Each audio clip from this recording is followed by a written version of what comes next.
하나님 말씀 데살로니가전서 2장 1절에서 8절까지 한 절씩 교도하도록 하겠습니다. 형제들아, 우리가 너희 가운데 들어간 것이 헛되지 않은 줄을 너희가 친히 아나니, 너희가 아는 바와 같이 우리가 먼저 빌립보에서 고난과 능욕을 당하였으나 우리 하나님을 힘입어 많은 싸움 중에 하나님의 복음을 너희에게 전하였노라. 우리의 권면은 간사함이나 부정에서 난 것이 아니요 속임수로 하는 것도 아니라 오직 하나님께 옳게 여기심을 입어 복음을 위탁받았으니 우리가 이와 같이 말함은 사람을 기쁘게 하려 함이 아니요 오직 우리 마음을 감찰하시는 하나님을 기쁘시게 하려 함이라. 너희도 알거니와 우리가 아무 때에도 아첨하는 말이나 탐심의 탈을 쓰지 아니한 것을 하나님이 증언하시느니라. 또한 우리는 너희에게서든지 다른 이에게서든지 사람에게는 영광을 구하지 아니하였노라. 우리는 그리스도의 사도로서 마땅히 권위를 주장할 수 있으나 도리어 너희 가운데서 유순한 자가 되어 유모가 자기 자녀를 기름과 같이 하였으니 우리가 이같이 너희를 사모하여 하나님의 복음뿐 아니라 우리의 목숨까지도 너희에게 주기를 기뻐함은 너희가 우리의 사랑하는 자 됨이라. 아멘. 지금 1장에서 그 데살로니가 교인들에 대한 그 감사, 그런 신앙의 모습, 믿음의 본이 된 것을 이렇게 감사를 표했다고 한다면은 2장에 들어와서는 자기 자신에 대해서 이제 변론을 합니다.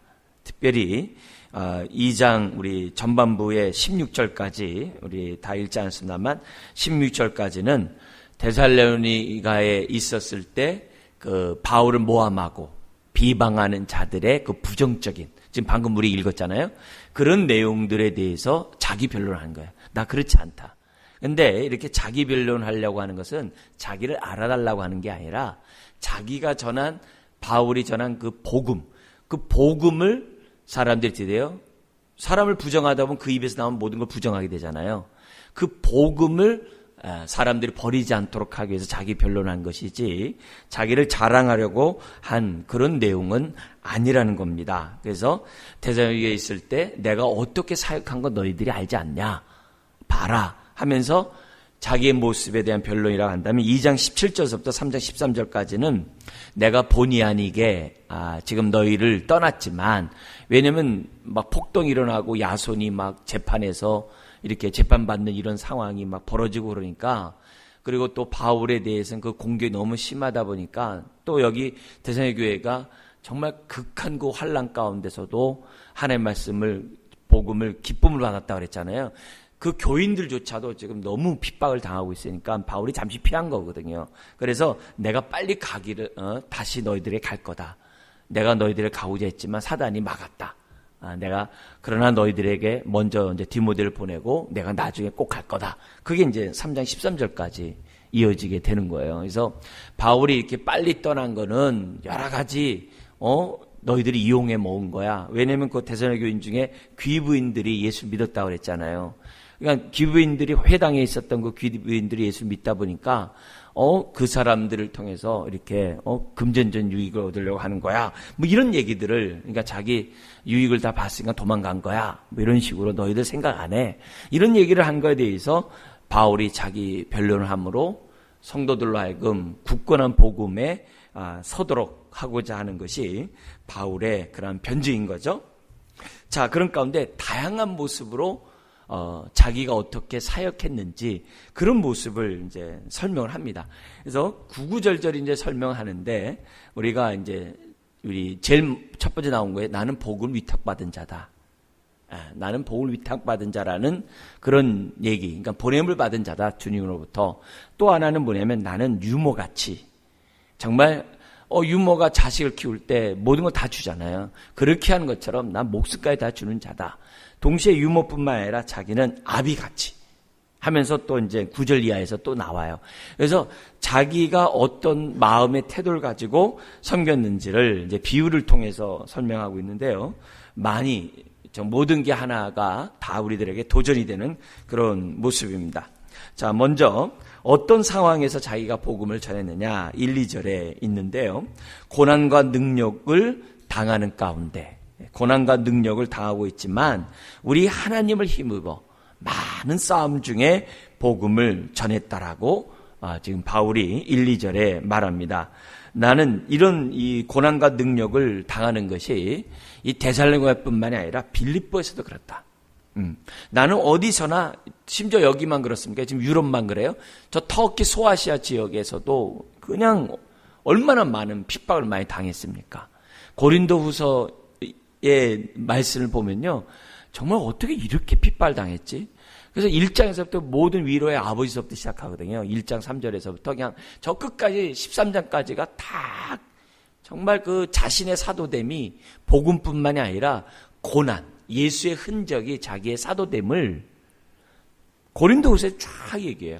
갈라디아서에서도 예수의 흔적을 가졌다고 얘기했잖아요. 6장에서요. 그 얘기가 그 조금 예수의 흔적 그 조금만 얘기한 게 아니라 그냥 13장 전체가 흔적을 얘기를 해요. 그러니까 우리들이 내가 예수 그리스도를 믿는 그 증거가 뭐냐? 우리 뭐 다른 거 나 능력 행했어요. 나 뭐 말씀 잘 가르쳤어요. 우리 산상순에 나온 것처럼 나 선지자 노릇했어요. 능력을 행했어요. 나 막 병든 자 고쳤어요. 귀신 쫓았어요. 그렇게 주장하지 않았다는 거예요. 그런 거는 뭐 두말할 것도 없고 뭐냐면 나 그리스도와 함께 고난 받았다. 그게 성경의 가장 핵심이에요. 그래서 어제 우리 1장에서도 그랬잖아요. 너희들이 주와 우리를 본받았다. 그 본받았다는 내용이 그게 고난이거든요. 지금 그 얘기를 지금 2장 1, 2절에 하고 있다는 거예요. 그러면 왜 이렇게 고난과 능력을 당하면서까지 바울은 좀 복음을 전했냐? 다른 게 아니에요. 어제 봤던 것처럼 복음의 가치 때문에 그래요. 그 복음을 우리가 아멘으로 받으면 죽은 자 가운데 살아나게 되고 하나님의 진노에서 벗어나게 되고 정말 다시 강림하실 그때 정말 기쁨으로 주님을 맞이할 수 있는 정말 그런 정말 능력 있는 정말 은혜로운 그 말씀이기 때문에 바울은 그렇게 전했다는 거예요. 그러니까 바울이 그냥 말만 전하는 게 아니라 능력과 성령과 큰 확신 가운데 전했다고 그랬잖아요. 그러니까 이 복음의 가치 때문에 구원이 있는데 그럼 된 거 아닙니까? 그죠? 모든 데서 구원을 받으면 그것보다 더 바랄 게 뭐가 있어요? 그 복음의 가치 때문에. 가치뿐만 아니라 그 복음은 인생을 바꿔버리거든요. 그 복음의 그 능력 자체가 인생을 새로운 피조물이 되게 하거든요. 그걸 바울이 자기가 경험했잖아요. 그리고 데살로니가 교인들이 바뀐 걸 경험했잖아요. 그 데살로니가만 그랬습니까? 빌립보도 그랬고 소아시아에 있는 그런 에베소 교회도 그랬고 그런 걸 자기가 봤기 때문에 이런 고난과 능력 아무것도 아니에요. 그러니까 빌립보 감옥에 갇혔을 때 매 맞고 감옥에 착고에 갇히고 차에서 갇혔을 때 찬송과 기도를 올리는 거죠. 그런 모습을 바울이 지금 뭐냐면 경험했기 때문에 바울은 고난과 능력 가운데서 난 잘했다. 이 얘기 왜 하는 거예요? 내가 핍박이 무서워서 도망가지 않았다 이 말이에요. 남들이 주랭랑 쳤다고 그러는데 나 그 고난 핍박 그런 거 두려워하지 않아. 지금 그 얘기를 지금 바울이 하고 있는 거예요. 그러니까 이 복음은 뭐냐면 고난과 능력을 통해서 꽃을 피는 거예요. 복음은 정말 이 고난과 능력 이런 거, 능력 같은 건 아무것도 아니에요. 그런 것들이 조금도 걸림돌이 되지 않는다는 것을 지금 바울은 자신의 지나온 삶, 그동안의 삶을 통해서 지금 말씀하고 있다는 거예요. 그러니까 막 폭동과 야손이 막 법정에 고소를 당하고 이런 모습, 또 데살로니가 교인들이 핍박을 당하는 이런 모습들을 본인이 겪고 있기 때문에 지금 자신이 양들을 생각하는 마음에서 이렇게 떠난 거지 내가 그게 두려워서 떠난 것이 아니라는 거예요. 이 모습을 1, 2절에 이제 설명을 하는 거죠. 그래서 자기는 어떻게 되냐면 2절 끝에 보면은 우리 하나님을 힘입어 많은 싸움 중에 하나님의 복음을 너희에게 전하였노라.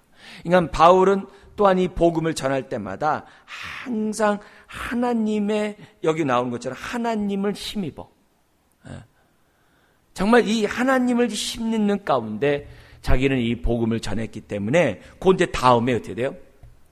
항상 하나님을 기쁘게 하려고 하나님의 뜻대로 이 하나님이 힘입어서 하기 때문에 이 하나님을 기쁘기 위해서 자기는 모든 삶을 던진 사람이라고 이제 바울은 이제 설명하려고 합니다. 그래서 그러면서 3절 4절에 복음을 전할 때 나는 어떤 태도였는가? 뭐 고난과 능력 이런 환경에서 나는 어떤 태도로 나는 복음을 전했는가? 3절 4절에 나와 있는데, 그러니까 우리가 복음을 전할 때 우리의 동기, 마음의 동기, 이 겉으로 드러나지 않잖아요. 우리들의 마음의 동기가 뭐냐? 그게 이제 3절은 이제 부정적인 측면이고 4절은 긍정적인 측면을 얘기하는데 3절에 이렇게 얘기합니다. 우리의 권면은 간사함이나, 이게 뭐냐면 이제 잘못된 생각, 그리고 부정에서 난 것이 아니요. 부정은 불순한 동기, 이익을 얻고 이익을 탐하는 이런 부정에서, 우리가 그런 말에서 부정이 아니라 돈과 연관, 탐심과 연관해서 그런 불순한 동기로 해서 내가 사역한 것이 아니요. 또 뭐예요? 속임수로 하는 것도 아니다. 속임수로 하는 것은 우리가 뭐 다 아는 얘기죠. 그런 것이 아니라 오직, 벌써 이 태도가 나오잖아요. 이 오직 이런 딱 벗어 나오죠. 하나님께 옳게 여기심을 입어. 하나님께 옳게 여기심을 입어 복음을 위탁받았으니 우리가 이와 같이 말함은 사람을 기쁘게 하려 함이 아니요 오직 우리 마음을 감찰하시는 하나님을 기쁘게 하려 함이라고. 바울이 복음을 전하는 자신의 동기를 설명하고 있는 거죠. 그러니까 이 하나님의 그 하나님 복음 자체가 참된데 거기에서 무슨 잘못된 생각이 나와요. 그죠? 간사가 어디 나와요? 복음 자체가 참된데 거기서 잘못된 생각이 왜 나와요? 말이 안 되는 거죠. 복음 자체가 참되기 때문에 나는 진실할 수밖에 없다는 거죠. 그뿐만 아니라 감찰하시는 하나님 앞에 있는데 무슨 부정함이 나와요? 뭐 불순한 동기를 감찰하시는 하나님 앞에서 어떻게 해요? 사람들도 시퍼런 눈이 떠 있는데 이런 말 무서워서 이렇게 하는데, 법이 무서웠고 막 그런데 하나님이 감찰하시는데, 이 감찰한다는 게 그냥 감찰이에요. 살피시는 분인데, 우리의 중심을 아시는 그런 분인데 어떻게 불순한 저거 아니에요. 더구나 말씀 자체가 진리인데 어떻게 속일 필요가 뭘 필요하냐 이게. 사기꾼이나 진리가 없기 때문에 속이는 거지. 자기는 지금 진리의 복음을 전하는데 속일 필요가 뭐 있냐 이게. 지금 자기는 뒤에 캥기는 게 없다 이게요. 나를 비방하는 자들처럼 그런 모습이 없다. 난 양심적으로 나는 정말 결백하다는 그런 모습을 갖다가 바울이 먼저 부정적인 면에서 자기를 이렇게 변론을 해요. 그러나 긍정적인 측면에서 뭐라 그랬어요? 자기는 하나님께 옳게 여기심을 입어 복음을 위탁받았다 이래. 옳게, 이게 뭐예요? 인정받았다는 거죠. 이게 얼마나 참 감사한 얘기예요. 자기는 검증받은 자라는 거예요. 그래서 복음을 위탁받은 자라는 거죠. 성경에서요, 사도라는 게 보냄을 받았다는 뜻이잖아요. 사도, 보냄을 받았다. 근데 보냄을 받은 자의 특징은 뭐냐면 가감하면 안 돼요. 왕의 사신은 왕의 말을 있는 그대로 말하면 돼요. 거기에 가감하면 안 돼요. 근데 이 사신답지 않고 자기를 내세우려고 한 사람은 어떻게 돼요? 가감하는 거죠. 가감하는 거죠. 엘리야가 전한 정말 그런 내시가 어떻게 돼요? 엘리야는 하나님 말씀만 전하는데 내시가 어떻게 돼요? 가가지고서 지금 뭐냐면 자기가 가감해가지고서 자기의 유익을 취하지 않습니까? 그러다가 이제 중풍병에 걸리잖아요. 그러니까 사화는 정말 자기의 섬기고 있는 그 주인의 그런 생각에 가감하면 안 되는 거예요. 우리 대사들 있잖아요. 대통령의 생각을만 전해야지 거기 가감해버리면은 이건 이게 국가 간에 문제가 생기는 거거든요. 하나님의 보냄을 받은 사신인 저와 여러분들도 똑같아요. 우리는 가감하면 안 돼요. 하나님 말씀을 가감하면 안 돼요. 있는 그대로 우리들이 하나님 말씀을 전하고자 해야 돼요. 전하고자. 근데 말만, 복음만 전하면 안 돼요. 우리가 어떻게 돼요? 그래서 바울이 목숨까지도 줬다 그랬는데 예수님은 주대심만 전하는 게 아니라 우리는 나의 종됨도 전하라고 그러거든요. 그러니까 우리가 복음만도 위험해요. 복음만 한다면 옆에서 자기가 다 챙겨요. 그런 것도 문제인 거예요. 여기서 보면은 바울은 그렇게 하지 않는다는 거예요. 우선 사도는 복음을 있는 그대로 다 전해요. 그러니까 예수님도 뭐라 그래요? 아버지의 뜻을 전한다. 난 내 뜻을 전하지 않는다. 이런 말씀을 많이 해요. 왜요? 예수님도 보냄을 받았기 때문에. 그래서 히브리서 3장에 그러잖아요. 나는 제사장이며 동시에 사도라고 그러잖아요. 하나님 때 보냄 받았다는 의미에서 예수님이 사도고 우리의 모든 죄를 가지고 다 간다는 의미에서 대제사장인 거거든요. 그래서 예수님은 대제사장이며 사도를 너희들은 깊이 생각하라 이렇게 돼 있잖아요. 그런 모습이에요. 오늘도 우리들은 뭐예요? 보냄 받아요. 그렇다고 우리가 사도냐? 사도라고 하면 그건 큰일 나는 거예요. 사도가 되는 순간에 계시의 말씀이 계속 이어지기 때문에 그런 말 하면 안 돼요.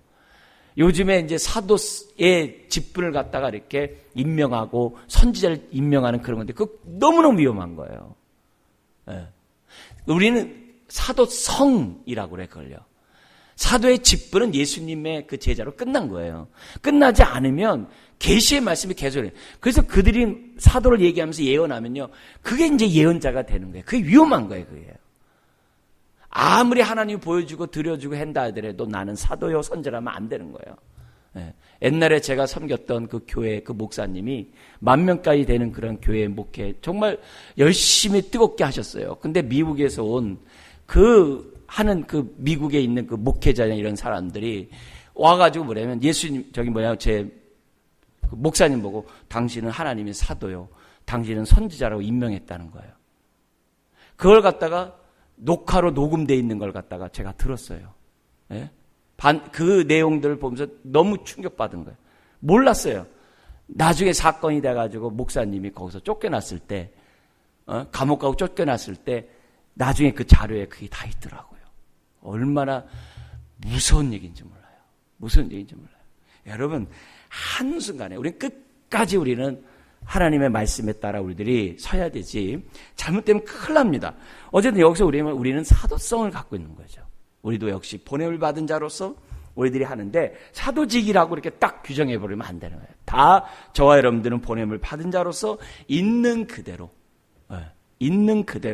우리들이 복음을 전할 부탁을 받았다는 거예요. 근데 아까도 얘기했지만 이런 모습에서 우리가 복음의 빚진 자로서 있는 그대로 감찰하신 하나님 앞에서 어떻게 사람을 기쁘게 사람을 환심사려고 내가 했겠냐 이게 아니다 이게 나는 보냄을 받은 자로서 보냄을 하신 그 하나님만 기쁘게 하려고 내 인생을 드렸다라고 우리가 정말 바울이 고백하는 거야. 그러면서 양들을 기름에 있어서는 어떻게 했냐 이게 복음 앞에서 그렇게 했는데 그 복음을 전하는 그 양들 대상 앞에서 나는 어떻게 했냐 사도로서의 권위가 있지만 권위 주장하지 않았다. 나는 오히려 유모같이 내 목숨까지도 주려고 나는 했다. 이렇게 얘기를 합니다. 요 5절 8절 있어야 돼요. 요 3절 4절 말씀은 이게 잘못되기 쉬운 거예요. 잘못되기 쉬운 거예요. 이게 제가 그 목사님이 왜 그렇게 됐나 했는데 그 친한 그 선배 목사님이 있는데 그분이 그런 거예요. 친한 목사님이 정말 러시아 선교까지 얼마나 그 복음을 위해서 열심히 했는지 몰라요. 근데 나중에 딱 봤더니 그분도 그분이에요. 근데 어느 한순간에 그냥 정말 한 번에 날아가는데요. 제가 우리 노예에선 다 봤어요. 너무 이게 마지막 순간에 한 번에 다 날아가는데요. 너무 안타까운 거예요. 왜 그러냐면은 지금 이 3절 4절만의 그런 모습만 이렇게 겉으로 했는데 자기 삶을 말로는 해요. 나는 아첨하지 않았다. 나는 부정하지 않았다. 나는 속임살 말로는 해요. 근데 5절 이하의 삶이 없는 거예요.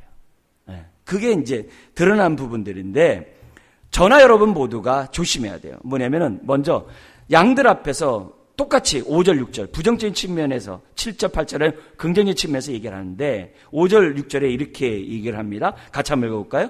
우리가 알거니와 우리가 아무 때에도 아첨하는 말이나 탐심의 탈을 쓰지 아니한 것을 하나님이 증언하시느니라. 또한 우리는 너희에게서든지 다른 이에게서든지 사람에게서는 영광을 구하지 아니하였노라. 하나님 앞에서뿐만 아니라 사람들 앞에서도 나는 뭐예요? 아첨에 말을 한 적 없다. 자기의 목적을 위해서 지금 뭐예요? 사람을 이용한 적 없다 이게. 탐심하면서 나는 부정하게 남들을 섬기면서 섬김을 받으려고 하는 이런 모습을 조금이라도 나는 갖고 있지 않다. 사람의 영광 칭찬 나는 구하지 않았다. 나를 위해서 나는 복음을 전한 자가 한 번도 없다 이게요. 그 얘기를 지금 그 비판하는 자들을 통해서 지금 설명하고 있는 거예요. 중요한 건 뭐냐면 이제 7절 8절이죠. 오직 똑같아요. 우리 7절 앞에 그러나가 번역되지 않았습니다만, 그러나 우리는 그리스도의 사도로서 마땅히 권위를 주장할 수 있으나 도리어 너희 가운데서 유순한 자가 되어 유모가 자기 자녀를 기름과 같이 하였으니 우리가 이같이 너희를 사모하여 하나님의 복음뿐 아니라 그 다음 말씀 우리의 목숨까지도 너희에게 주기를 기뻐함은 너희가 우리의 사랑하는 자됨이라. 이게 이제 고린도 교회에서도 나와요.